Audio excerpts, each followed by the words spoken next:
web www.periodiconomx.com. Les agradecemos que lo hagan nuevamente. Les recordamos que nuestro Twitter es @periodicoNMX y que como en todas las emisiones de Foro NMX buscamos personajes que estén construyendo, que estén abonando en el terreno de crear un mejor entorno, un mejor país para todos, y es justamente parte de la filosofía del periódico Nuevo Mexicano.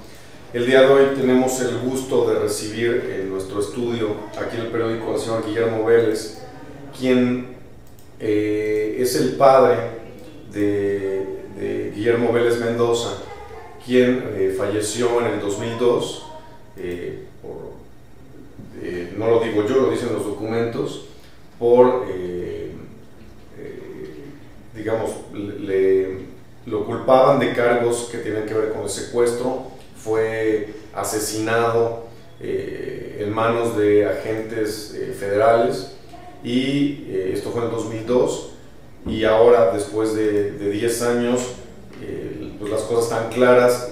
Hay sentencias por la parte civil que ahora nos comentará el señor Vélez, pero simplemente mencionar, antes de presentar al señor Vélez, esta parte de un ciudadano mexicano que busca no solamente hacer justicia en su caso, sino al mismo tiempo de sentar un antecedente de un caso de un ciudadano que por primera vez en nuestro país le gana un juicio a la Procuraduría General de la República, y que esto sienta un antecedente de justicia, de un ciudadano activo, de un ciudadano que quiere que las cosas sean distintas en nuestro país. Señor Vélez, buenas noches, gracias por acompañarnos. Señor Vélez, los hechos ocurrieron en marzo de 2002 y tengo en mis manos la copia de un recorte de periódico de El Universal, fechado el 26 de noviembre del año 2009, que dice: Procuraduría General de la República, Toca Civil 293, diagonal 2006. Y quisiera leer: ha sido procedente la vía ordinaria civil elegida para el trámite de este juicio por Guillermo Félix Vélez Pelayo y otros nombres, en la cual probaron parcialmente la procedencia de las prestaciones que reclamaron. Dice: son infundadas las excepciones opuestas por la PGR, Hugo Armando Muro Arellano, Sergio Alberto Martínez López, Norberto Amezcua Barreda y Alfredo Cruz Pérez, en relación con la acción principal, particularmente porque en virtud de la privación de la vida de Guillermo Vélez Mendoza, su hijo, no se probó ni robustecieron los indicios por los cuales se le relacionó con la banda delictiva de los Antrax, y menos el carácter de secuestrador. Séptimo, los actores sí probaron la acción de responsabilidad civil por daño moral, porque los actos ilícitos generadores imputados y probados respecto a la PGR, Hugo Armando Muro Arellano, Sergio Alberto Martínez López, Luis Manuel Villalobos Cubedo, Norberto Amezcua Barreda y Alfredo Cruz Pérez, menoscabaron sus derechos personales. Se condenan los demandados PGR, o sea, los demandados fue la PGR, y cito estos nombres: Hugo Armando Muro Arellano, Sergio Alberto Martínez López, Luis Manuel Villalobos Cubedo, Norberto Amezcua Barreda y Alfredo Cruz Pérez, a cada uno en lo individual, a pagar cada uno de los demandantes una indemnización por daño moral, y se condena también a la PGR, lo cual es histórico, y repite los mismos nombres, a difundir los puntos resolutivos de esta sentencia en los medios de comunicación que precisaron esta resolución, es decir, los medios de comunicación que en años anteriores publicaron notas sobre la versión de la PGR, a que reculen y publiquen los resolutivos que echa para abajo los dichos de la PGR, los dichos de los agentes federales, y dice también: en términos de lo dispuesto por el artículo 1927 del Código Civil Federal, se condena a la PGR a responder subsidiariamente de las condenas en dinero impuestas a los demandados, y cita otra vez a los nombres. Señor Vélez, ¿cómo es que le gana a usted el caso a la PGR? Bueno, los abogados que me defendieron tuvieron una capacidad jurídica para fundamentar que se habían mentido por parte de la PGR. Pero esto tiene dos vertientes. Una fue la penal y otra fue la civil. En la penal, aun cuando había elementos de juicio que nos daban la razón a nosotros, porque evidentemente todo fue armado con argucias jurídicas para darle, digamos, la apariencia de que todo estaba acorde con la ley, desde la privación de la libertad de mi hijo hasta cómo pierde la vida, y luego el señalamiento de que estaba mezclado en secuestros con una banda denominada Los Antrax. ¿Cómo es que los agentes federales, o sea, la PGR, detiene a su hijo?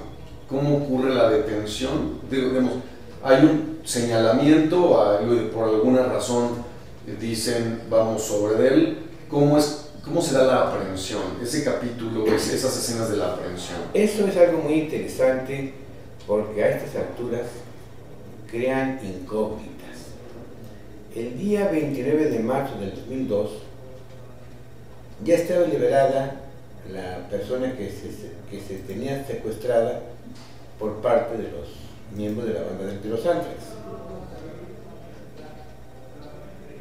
Hubo una consigna, no sé de dónde ni por quiénes, de que fueran tras Guillermo, mi hijo, para interrogarlo.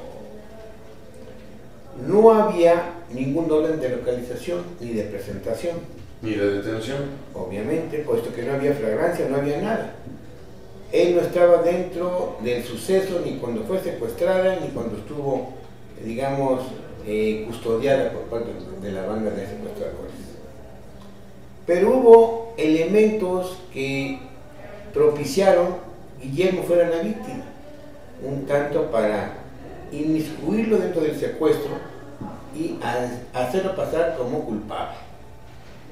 De ahí la PGR tuvo la capacidad de dar a conocer a través de su curador Javier Vega Memije que Guillermo era el cerebro de la banda de Los Antrax y que él, en un intento de quererse escapar de un vehículo particular para ser trasladado a una suburban oficial, en ese, digamos, jaloneo para quererlo capturar, es cuando le fracturan el cartílago tiroideo y es como pierde la vida. ¿A su hijo lo asesinaron agentes de la PGR?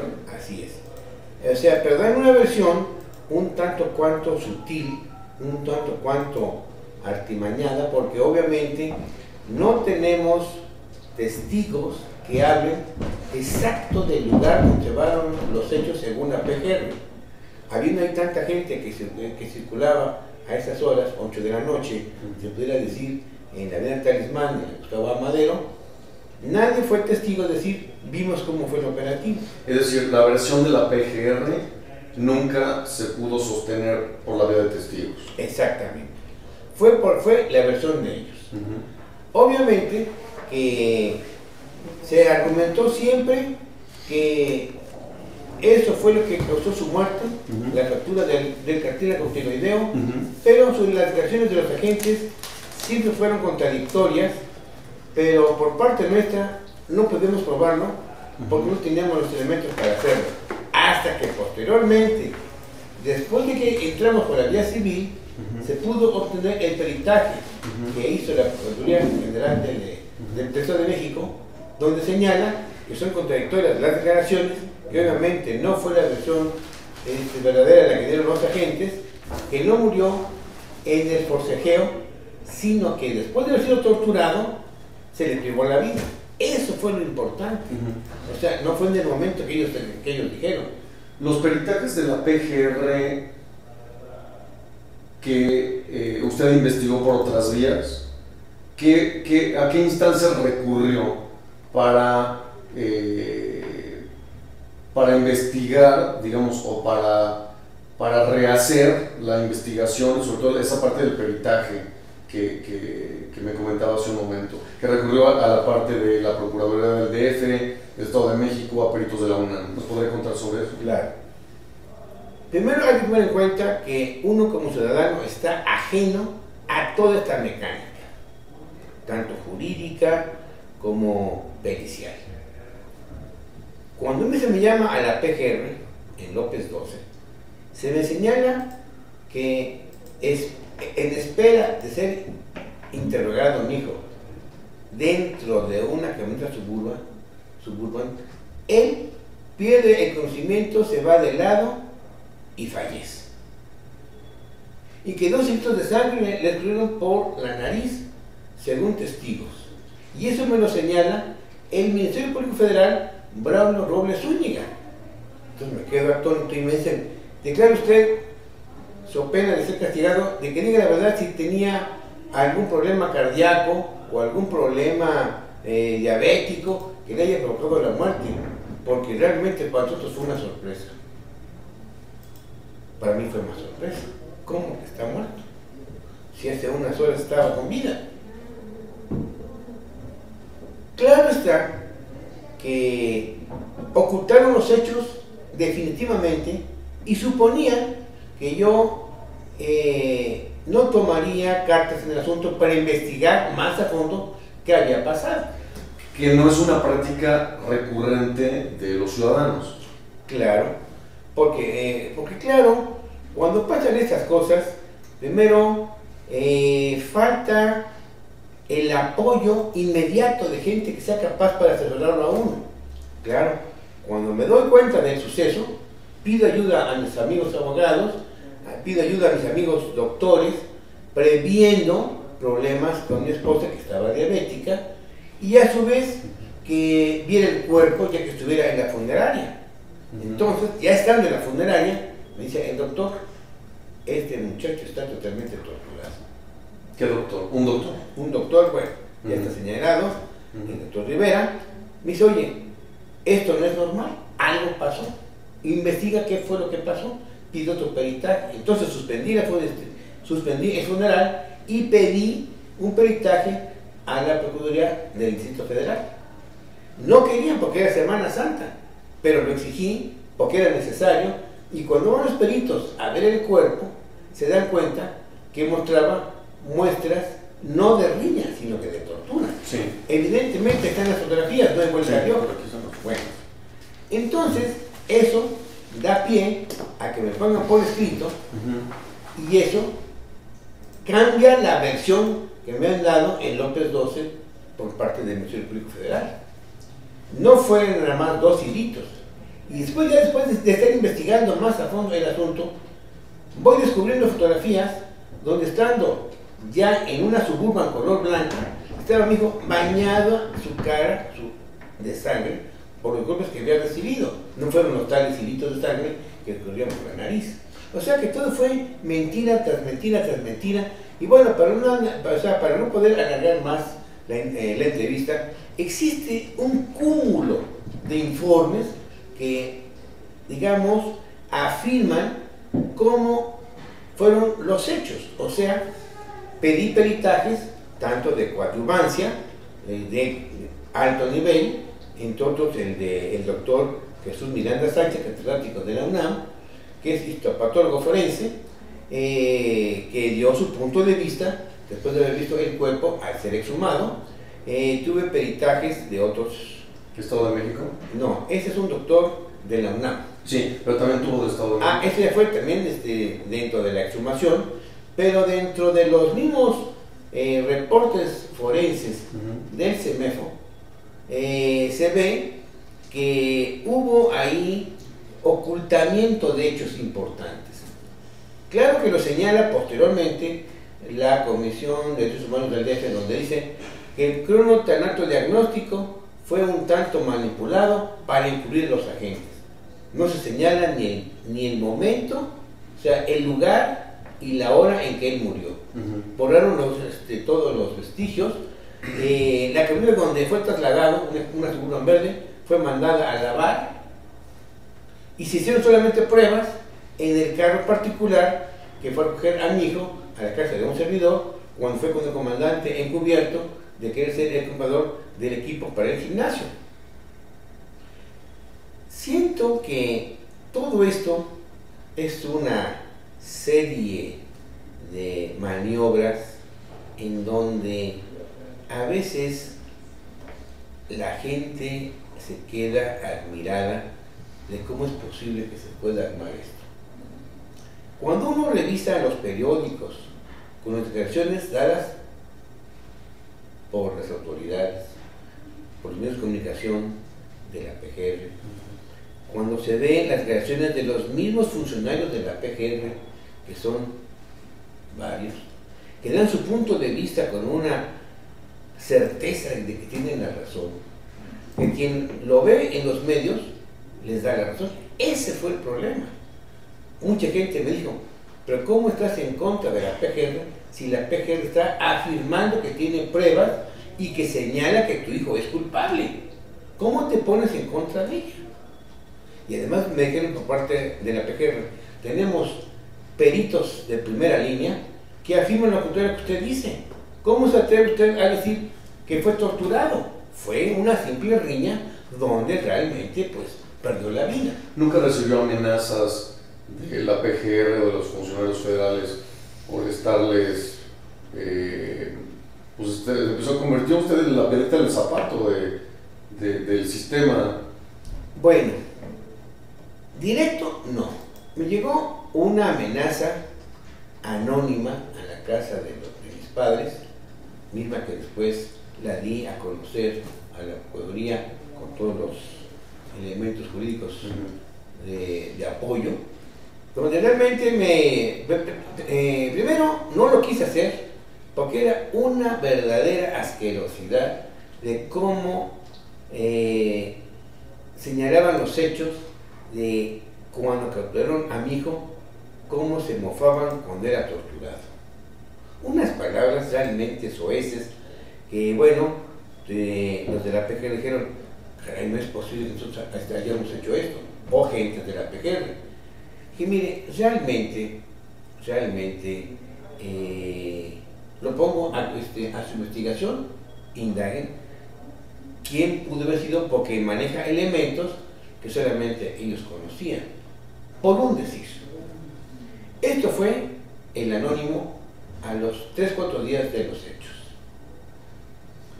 Hubo un suceso, en lo que se marca dentro de la amenaza, la burla de que mi hijo, al ser torturado, digamos, arrojó excremento en su truza, por los mismos dolores que estaba pasando. Entonces, en ese anónimo, hacen alusión al hecho burlándose de él. Eso no lo pudo haber dicho un agente que no fue testigo. Fue alguien que se deleitó de estar haciendo la tortura. Y además manejando una serie de hechos familiares que no todo el mundo pudiera haber conocido. Y la burla, sobre todo diciendo, bueno, de que te sirvió haber sido creyente, y cuando estaba tu hijo bajo su poder, sin poner lo que quisimos hasta aquí, logramos lo que quisimos. Eso realmente era tan ofensivo que no lo quise dar a luz, o sea, no lo quise dar a conocer.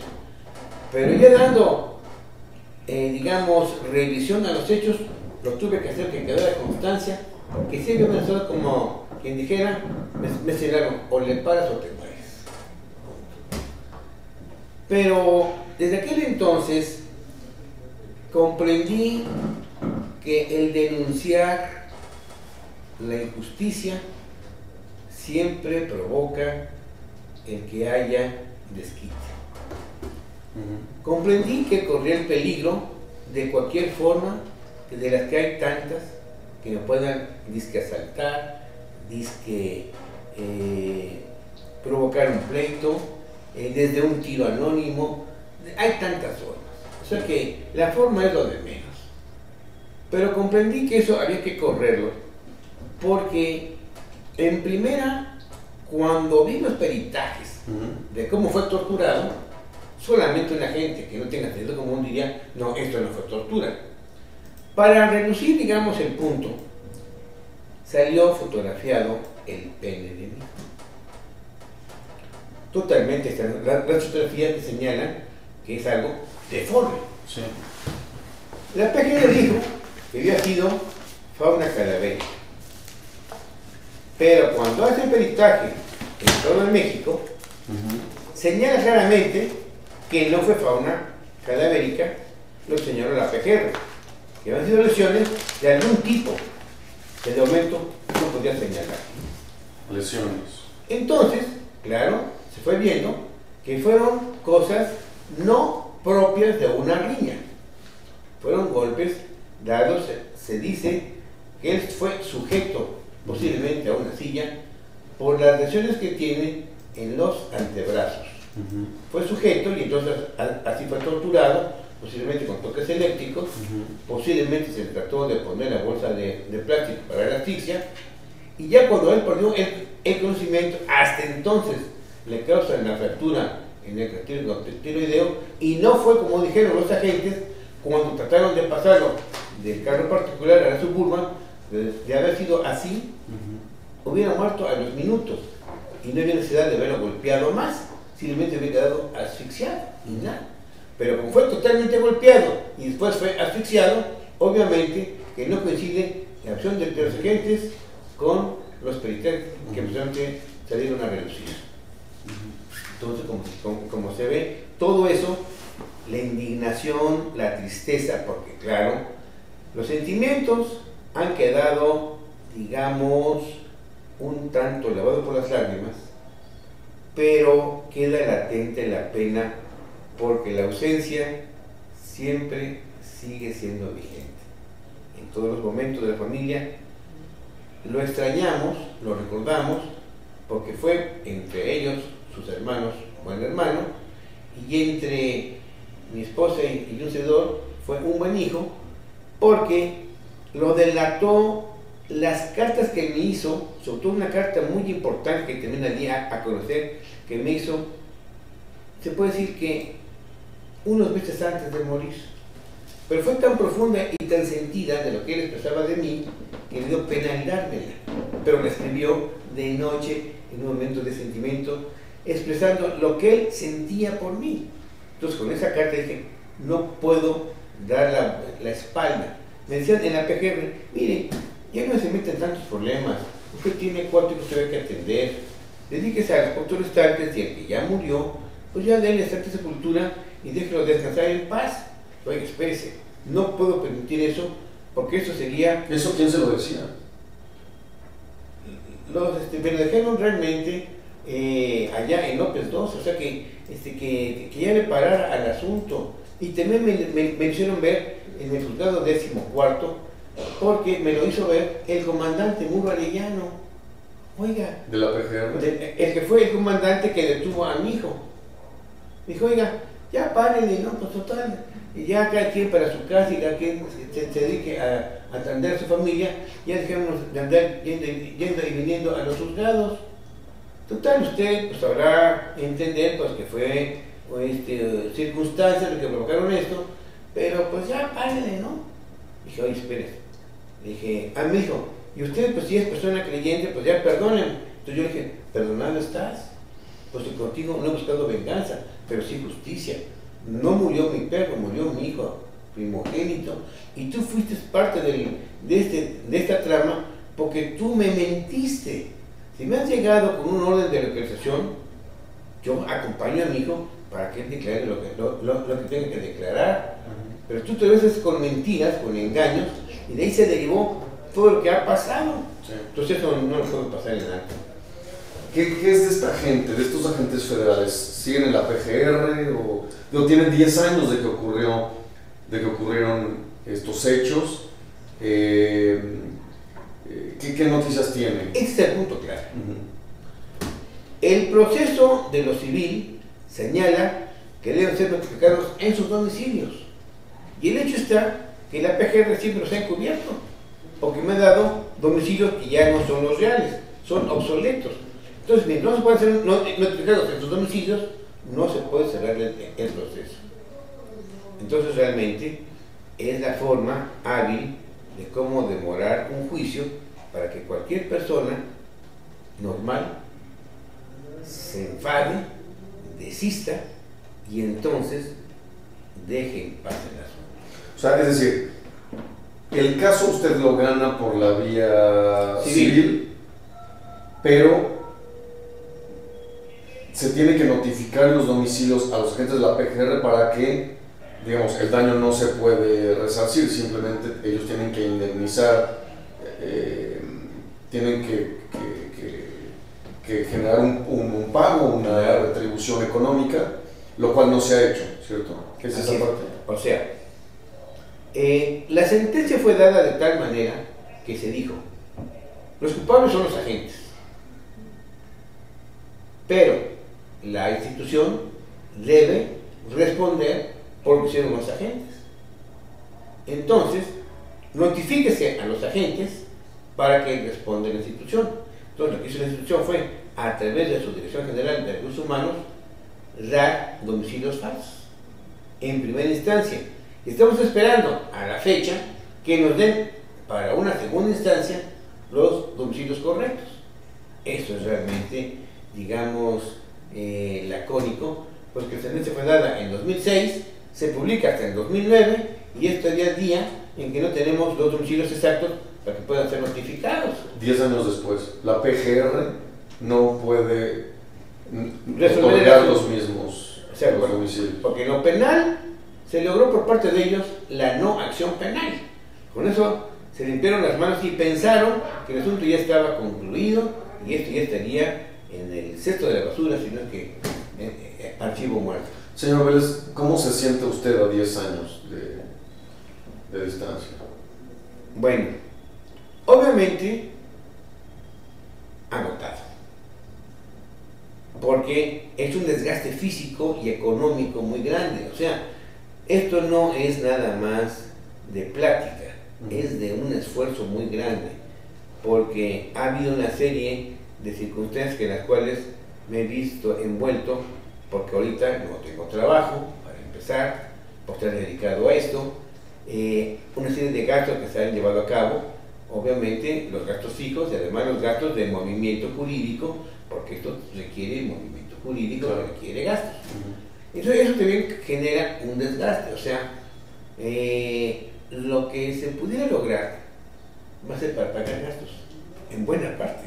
O sea, no es un premio de lotería, es realmente la forma de cómo poder cubrir el costo de haber denunciado el hecho, porque denunciar el hecho y llevarlo hasta donde ha llegado ha costado dinero, porque ha costado el hacer peritajes, el estar yendo a comparecencias, el estar al pendiente de dar seguimiento a todo lo que se haya dado, todo lo que se ha dado. Eso requiere tiempo, dinero y esfuerzo. ¿Alguna vez recurrió a alguna instancia internacional? Estoy pensando en la Comisión Interamericana de los Derechos Humanos o en alguna otra instancia. Se recurrió, obviamente, se planteó de una manera muy amplia los hechos, pero digamos que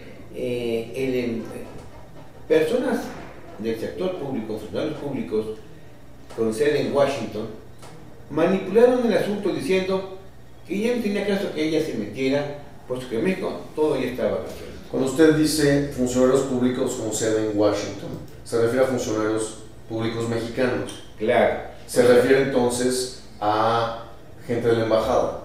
Claro, está. Todo eso lo he señalado, y es más, le mandé una carta al presidente hace unos meses. Al presidente Calderón. Con todo un resumen del hecho, diciéndole, esto es lo que ha pasado, ¿cómo es posible? Misma que nunca tuvo respuesta, ni del encargado siquiera, porque obviamente no tenía nada que responder. Qué lamentable es que desde que estuvo el presidente Fox hasta la fecha, no hubo cosas concretas que realmente permitieran esto se llevara por el cauce legal. Por ejemplo, me entero por la prensa el día de hoy, en donde señalan de que la PGR defiende a la institución y no permitirá que agentes que sean de conducta equivocada, de conducta incorrecta, serían protegidos. El hecho es que en el caso de mi hijo, sí fue protegido el comandante Hugo Armando Muro Arellano, puesto que nunca fue detenido. Se le puso a modo una sentencia de 4 años, pasan los 4 años, prescribe su sentencia, y ahora él ya está libre, no tuvo que pisar la cárcel. Eso es lo que digo yo, es indignante, porque sí fue protegido, obviamente. ¿Por qué nunca pudieron alcanzarlo? Caramba, no es posible, ¿no? Sí. Entonces, claro está que yo creo que deben cambiar las cosas. Deben cambiar las cosas porque, en primera, se señala que hay un contingente muy importante de agentes.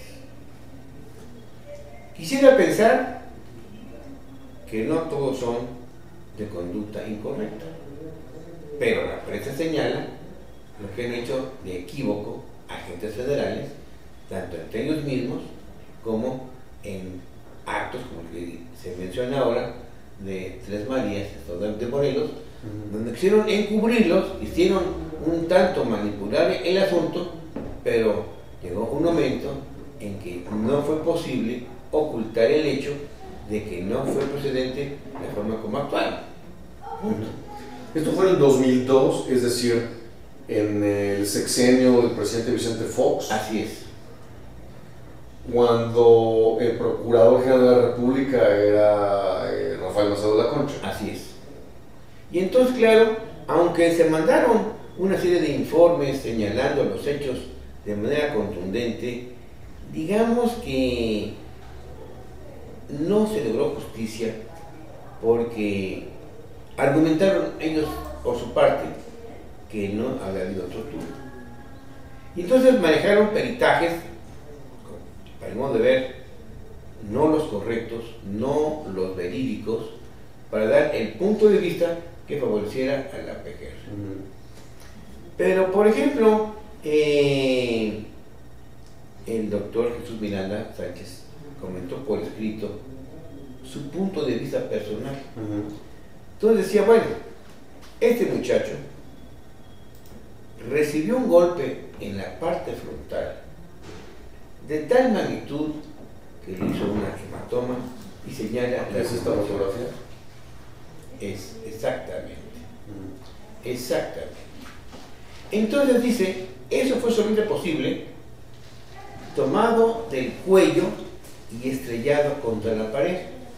No es posible la versión de la PGR que dice que se cayeron al suelo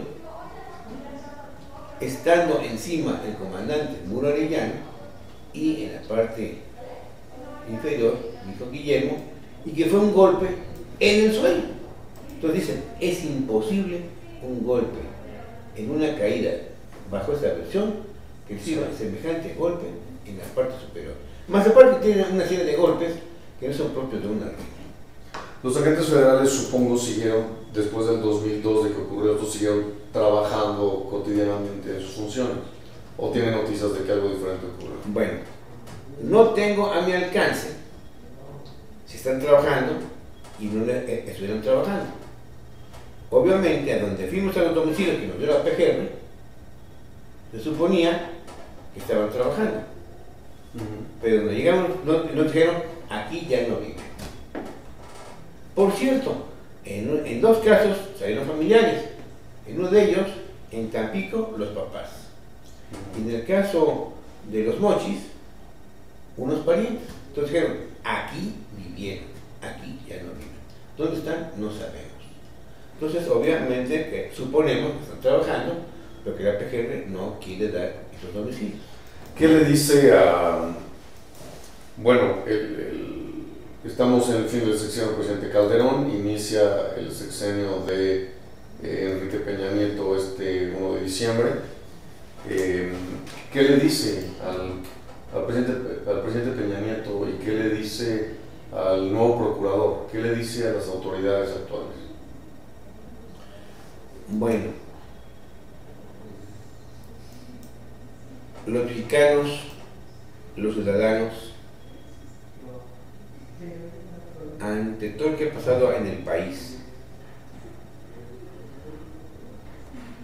requerimos de una verdadera seguridad pública.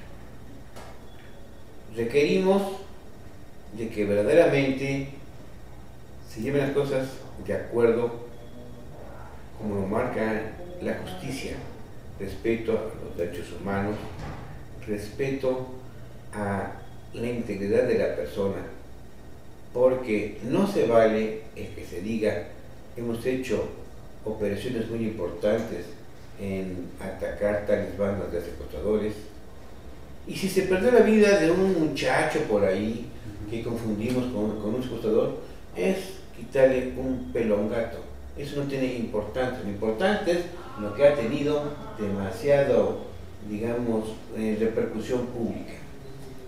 No deja de ser importante lo que ya han hecho a gran escala, pero cuenta, para los que somos padres de familia, la vida de nuestros hijos.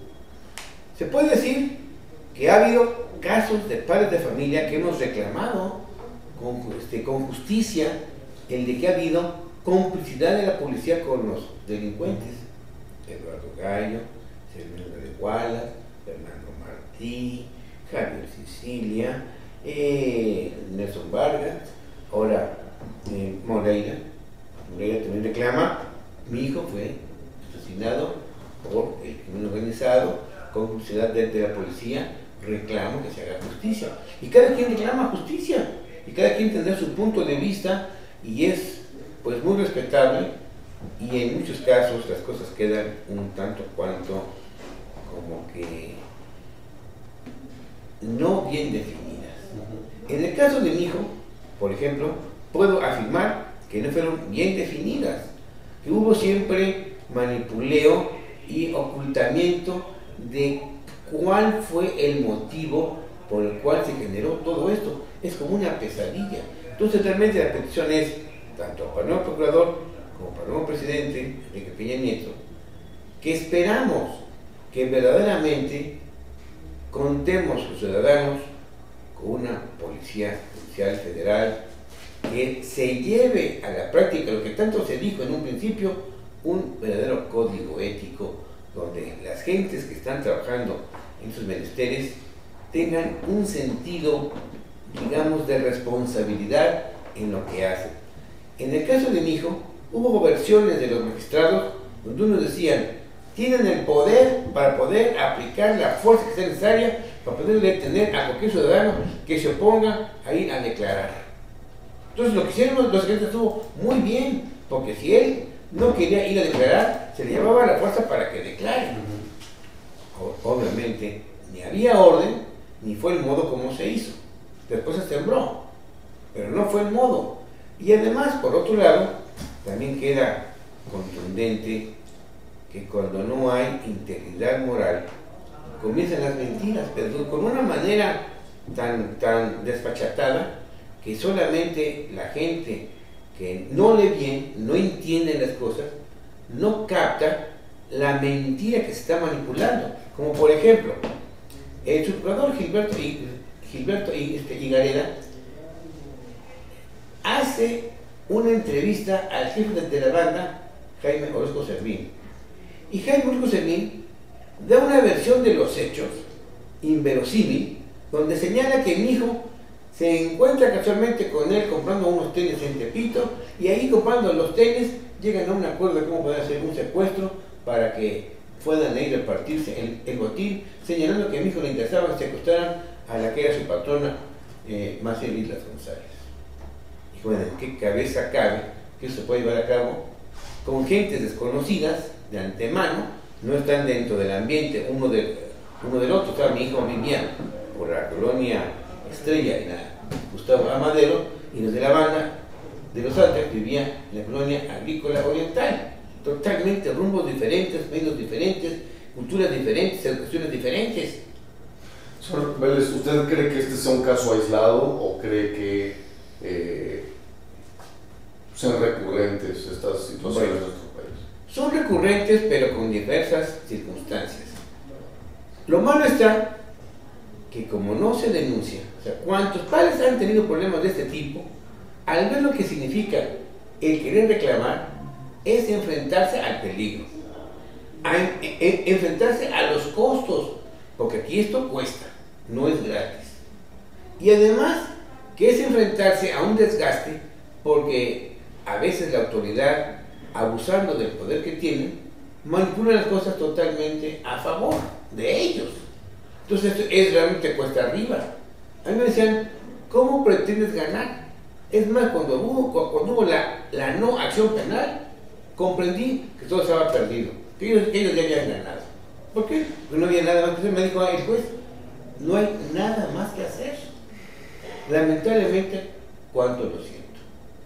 Fue por la vía civil como se obtienen cosas que no se obtuvieron por lo penal. Por ejemplo, a mí en lo penal no se me permitió ver el peritaje que había hecho la Procuraduría del Estado de México.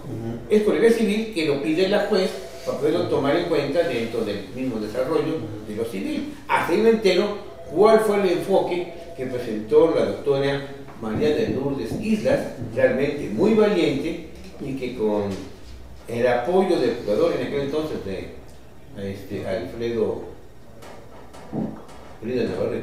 Alfonso Navarrete Prida, perdón, es como se da a conocer que, bueno, realmente era inaudito lo que se había ocultado por parte de la PGR. Y fueron los que lo dieron como tercero en discordia. Y después de que demoraron, se pudiera hacer la exhumación. Pero con todo y eso, fue inaudito que el cuerpo estuviera vacío, porque la funeraria García López se prestó a vaciar el cuerpo para que cuando fuera la exhumación no hubiera ninguna prueba de por medio, que es lo que iba a hacer el doctor Jesús Miranda como patólogo forense. Bueno, es una serie de hechos tan especiales que es como para hacer un libro realmente, para señalar paso por paso, detalle por detalle, manuscrito tras manuscrito, de cómo se fue llevando este caso hasta estas alturas en donde hemos querido que se termine. ¿Por qué que se termine?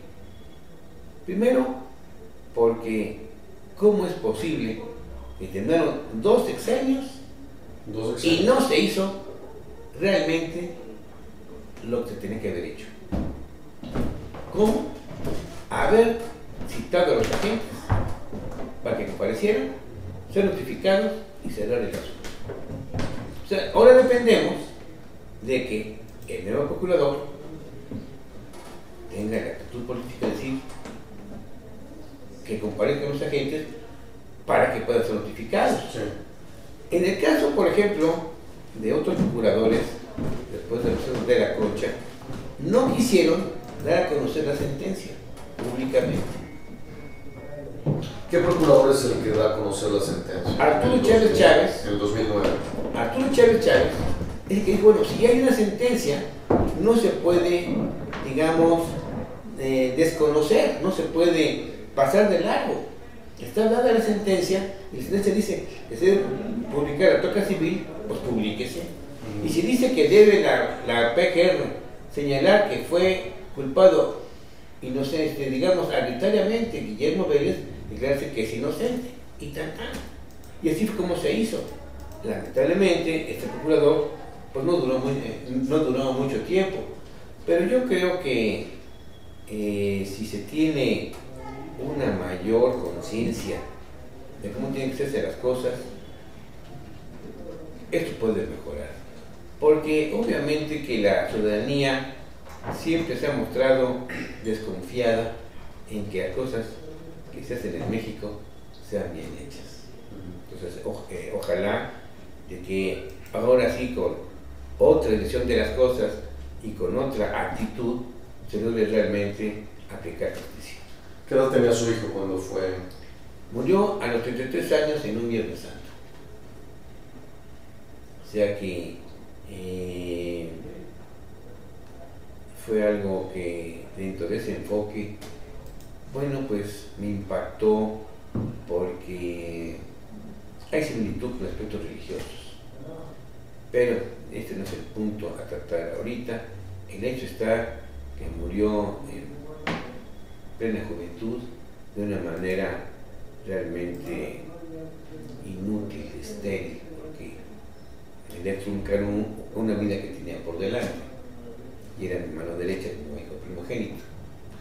Y realmente duele porque también falleció mi esposa, motivado por el mismo problema, porque son penas que lo van a uno consumiendo a no querer, porque es día con día el que vienen los recuerdos, el que viene el coraje, porque uno sigue metido en el asunto y se da uno cuenta de lo que está pasando. Por ejemplo, ver las fotografías de lo que fue el peritaje es algo que duele totalmente, porque eso es algo que impacta en lo personal. Y luego las declaraciones que se hacen de manera tan desparpajada, como decir, no, realmente no fue tortura. No, si eso no es tortura. Bueno, entonces si eso no es tortura, perdón, ¿qué cosa es? ¿Qué cosa es entonces, verdad? Y obviamente cuando se hizo ya el estudio, digamos, de autopsia, pues se ven las partes dañadas internas del cerebro, que tuve que verlo. Dice uno, esta hematoma en el cerebro fue algo no normal, fue algo hecho con saña. O sea, ese es el detalle, que cuando alguien actúa con saña, entonces ya no actúa como persona, sino actúa como persona con instinto, ¿verdad? Porque no se mide en lo que está originando en dolor a la persona que está afectando. Señor Vélez, para finalizar, le preguntaría, ¿qué tiene que ocurrir para que el caso sea cerrado satisfactoriamente para usted después de estos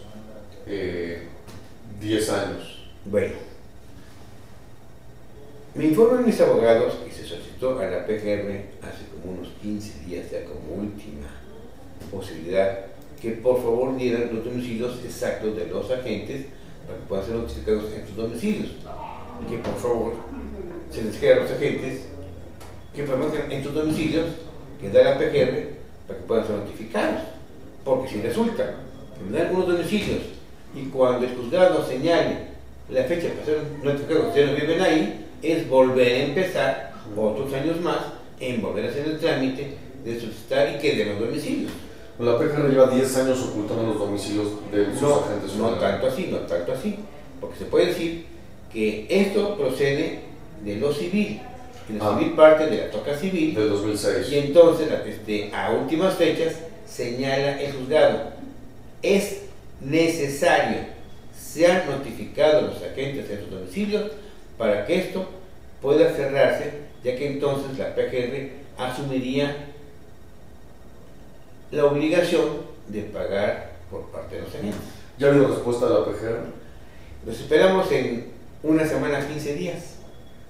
Ojalá que esto sirviera para tomar conciencia y bueno, incluso tal vez se podría cerrar el capítulo de buena manera, porque si lo hicieran otra vez de manera errónea y dar los domicilios falsos, porque tuviéramos el nuevo procurador, el nuevo estilo de gobierno, porque entonces quedará demostrado que este no hizo lo que tenía que hacer. Señor Vélez, muchas gracias por visitarnos, por su paciencia, por compartir esta historia que suponemos pues, ocurren historias, ¿no?, como estas en nuestro país, y pues también que sea un ejemplo pues, de ciudadano comprometido no solo con su familia, sino consigo mismo y con la justicia y coherente, muy coherente con lo que hace. Yo diría al final, los agentes son personas, no son robots. Son personas que deben tener una formación muy especial. No tener la actitud prepotente que antes se tenía, donde se sentían perdonavidas y con licencia para matar. Es necesario que vean lo que provoca un error y todo lo que viene como concatenación. Sí. O sea, los agentes que tuvieron que intervenir en este tipo de sucesos, digamos, tal vez no midieron las consecuencias de que podría haber un reclamo que se hiciera hasta sus últimas consecuencias. Sí, no se imaginaron encontrarse un ciudadano de primera. Por otro lado, indiscutiblemente que el miedo es el miedo. Ellos saben, ellos amenazan al que está denunciando, o le para o se muere. Entonces, bajo esa textura que antes se aplicaba, era muy difícil reclamar justicia. Muy difícil. Sí. Ahora hubo cierta apertura, pero no lo suficiente para llegar a sus últimas consecuencias. Entonces, si realmente se escoge buen personal para que sean agentes federales, ¿qué es lo que sirve a la sociedad para tener protección? Porque obviamente, por otro lado, el crimen organizado no tiene principios. Lo que hemos visto de cómo se matan entre sí es algo realmente diabólico. Torturan, degollan, hacen atrocidad y media, que es producto, pues ahora sí que de una pésima formación familiar que da origen a que no tengan principios, tengan instintos, no tengan sentimientos. Ese es a lo que se enfrenta la Policía Federal. Pero a su vez la Policía Federal debe tener tal formación para saberse manejar de tal manera de dónde es cuando tiene que enfrentarse a un delincuente peligroso, a un ciudadano que ni la debe ni la teme y que sobre él se ensaña para tratar de sacar información que justifique su trabajo. Eso es lo que no es posible. Y ojalá si eso llegara realmente a cambiar, México estaría superándose de una manera muy favorable. Muchas gracias, señor Vélez. Atiendo. Y muchas gracias a usted que nos ve. Muchas gracias por seguirnos en www.periodiconmx.com. Muchas gracias por seguirnos en Twitter, en @periodiconmx. Y pues seguiremos de cerca esta historia y esperamos que haya noticias pronto. Gracias. Gracias.